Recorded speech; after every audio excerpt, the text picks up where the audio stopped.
Salut à toi, ravi de te retrouver dans l'épisode numéro 122. Aujourd'hui, on va parler de running et je vais répondre à une question de Valérie. Donc, merci Valérie pour ta question.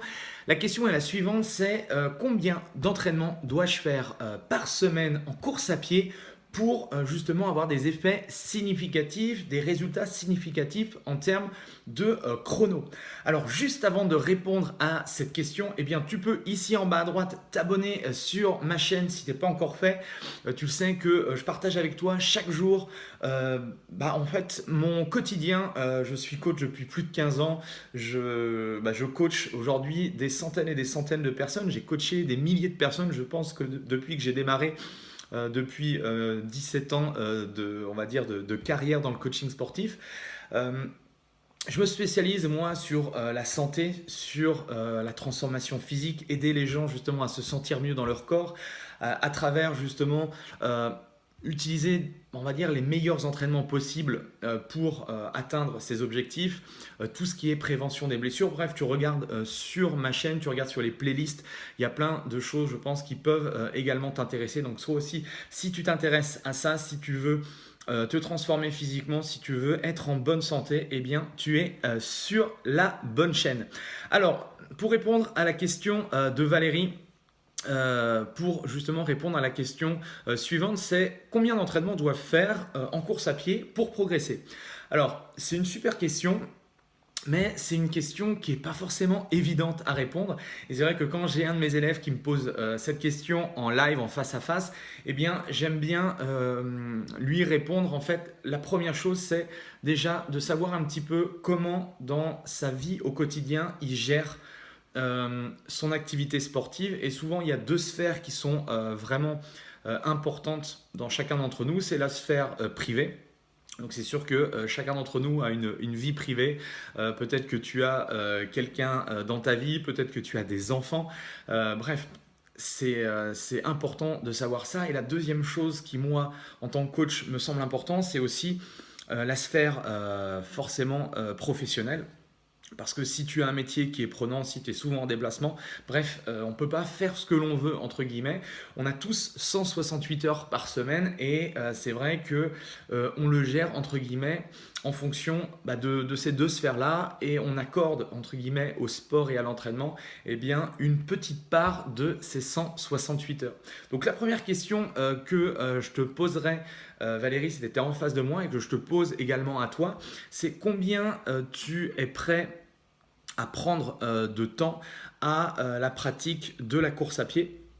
Et je pense que avant de répondre à cette question, si tu veux progresser, quel que soit le sport que tu vas pratiquer, quelle que soit, on va dire, l'activité que tu veux pratiquer, elle peut être sportive ou non, eh bien, c'est l'assiduité que tu vas mettre à faire cette activité qui va te permettre d'avoir des résultats. Parce que souvent, et j'en vois, j'en ai déjà côtoyé, j'en côtoie de temps en temps, des gens qui sont ultra motivés, qui s'entraînent voilà, pendant une semaine, ils vont tous les jours courir et au bout du 8e jour, pour X ou Y raison, ils ne courent pas et ensuite, le lendemain, ils ne vont pas courir, etc. etc. et ils arrêtent aussi rapidement que ce qu'ils ont, que ce qu'ils ont commencé. Et donc, la première chose, le premier élément que je voudrais te donner, c'est cette notion d'assiduité. L'assiduité, c'est le meilleur moyen de pouvoir avoir des résultats sur le long terme. Tu sais que moi, je ne suis pas friand des choses trop rapides parce que tout ce qu'on acquiert de manière trop rapide, souvent, eh bien, c'est de l'éphémère. Et donc, il faut mieux envisager tes résultats en course à pied comme quelque chose qui va prendre du temps. C'est un peu la vie, c'est un peu un marathon et si on fait ce rapprochement avec la course à pied, c'est un peu ça. Il va falloir faire quelques sprints, d'accord, mais il va falloir envisager ta progression comme un marathon, c'est-à-dire il va falloir que tu prennes ton temps. Donc cette première chose importante, toi, c'est de savoir toutes les semaines combien d'heures es-tu capable de faire en termes d'entraînement en course à pied. Et ne pars pas sur des chiffres trop délirants, même si tu es super motivé et tout. Pars sur des choses que tu es capable de réaliser en fait chaque semaine, chaque semaine. Tu vois, quand je me suis lancé le défi de une vidéo, quand je me suis lancé le défi de faire cette chaîne YouTube, je me suis réellement posé la question de savoir si j'allais faire une vidéo par jour. Parce que faire une vidéo par jour, ça nécessite quand même une certaine organisation, ça nécessite pas mal de choses, ça prend du temps. Et donc, je me suis dit peut-être que au lieu de voir trop grand, peut-être que je devrais commencer par X vidéos par semaine, des choses que je pouvais justement faire assez aisément. Et donc bon, début d'année, j'étais un peu fou, je me suis dit bon, je vais tenter, j'avais lu ça en fait dans un bouquin de marketing que si on voulait justement impulser quelque chose, il fallait justement en faire régulièrement. Donc moi j'ai pris le principe de faire une vidéo, mais c'est sûr que ça me prend pas, voilà, ça me prend pas une heure à chaque fois, tous les jours, parce que sinon ce serait difficile pour moi de publier une vidéo par jour.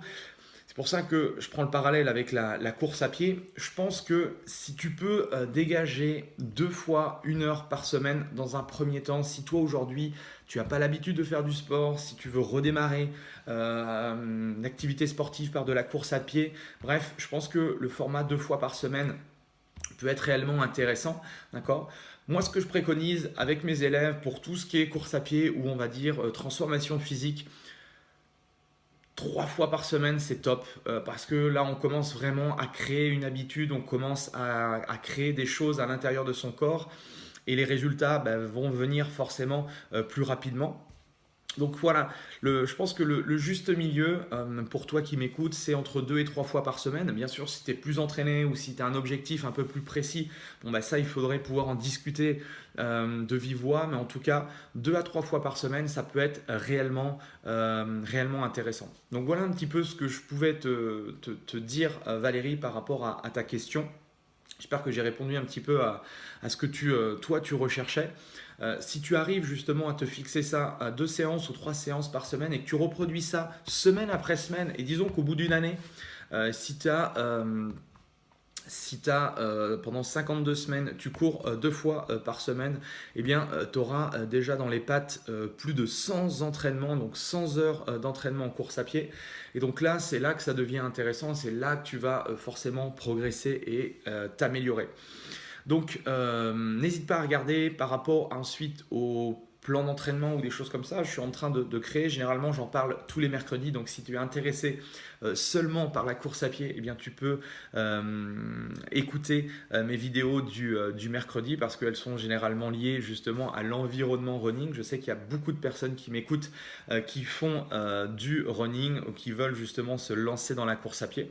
Donc, je t'ai donné des routines d'échauffement, je te donne des routines de plan d'entraînement, etc., etc. Si ça t'intéresse également que je te coach personnellement par rapport à un objectif spécifique, eh bien, tu peux dans la description ou m'envoyer un petit message dans les commentaires. Bref, en tout cas, moi je te remercie. Pense à t'entraîner en tout cas. N'hésite pas à liker la vidéo si tu as aimé cette vidéo. Et nous, on se retrouve demain pour un autre sujet, pour d'autres conseils. En tout cas, à bientôt. Allez, salut!